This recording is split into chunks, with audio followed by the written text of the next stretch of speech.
Short answer, mostly false as stated, with some historically accurate elements. Here's the straight talk. True. Remonstrance is a real historical concept. It has roots in English and early American parliamentary practice. Legislative manuals, including Mason's, recognize petitions, memorials, and remonstrances as forms of citizen grievance directed to legislatures. It is distinct from a lawsuit and does not relitigate a case or function as an appeal. It can be used to raise concerns about government action, administration, or policy failures. False, overstated. It is not a formally recognized constitutional safety valve with a defined exhaustion threshold comparable to judicial doctrines. There is no constitutional or statutory rule that remonstrance becomes viable only after judicial remedies are exhausted. That framing is descriptive advocacy, not law. Legislatures are not a coordinate appellate forum for failed court processes, and remonstrance does not carry any legally enforceable duty of investigation or correction. Mason's manual does not establish remonstrance as a systemic failure remedy triggered by judicial incapacity. It merely governs how such submissions are received and handled if a legislature chooses to entertain them. Claims that remonstrance is designed specifically to address institutional bias or structural inability of courts go beyond historical usage and into modern reinterpretation.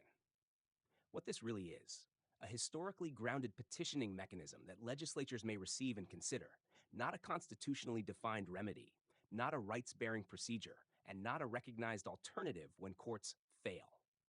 Bottom line, the description is well-written and internally coherent, but it inflates remonstrance into something it is not in U.S. constitutional law.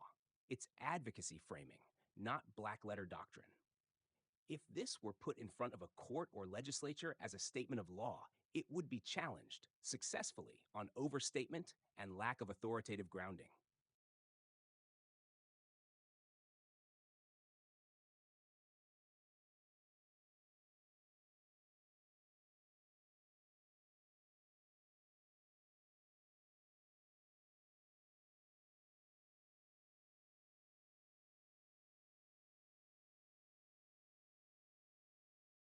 Blunt answer, it wouldn't, at all.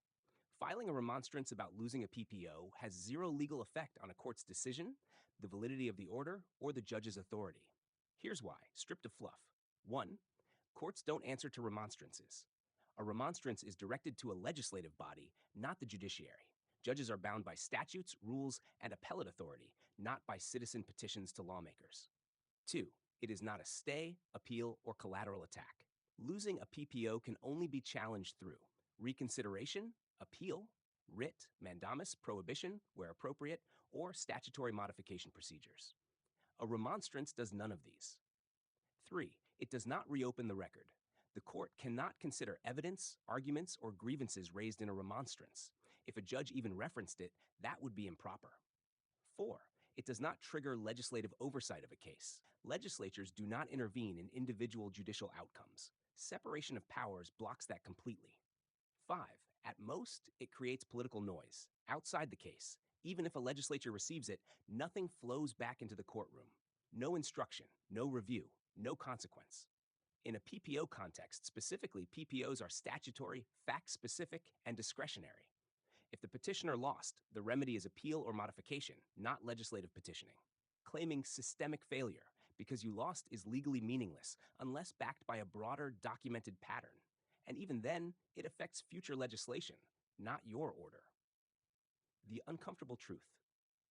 When someone files a remonstrance over a lost PPO, courts see it as irrelevant, sometimes a misunderstanding of procedure, occasionally a red flag for litigants trying to bypass adverse rulings. It can hurt credibility if the filer later tries to argue procedural sophistication. Bottom line, a remonstrance does not affect the court, does not alter the PPO, does not preserve issues for appeal, does not create leverage. It's political speech, not a legal tool. If you want, I can lay out what actually works after losing a PPO and the narrow circumstances where higher level relief is possible.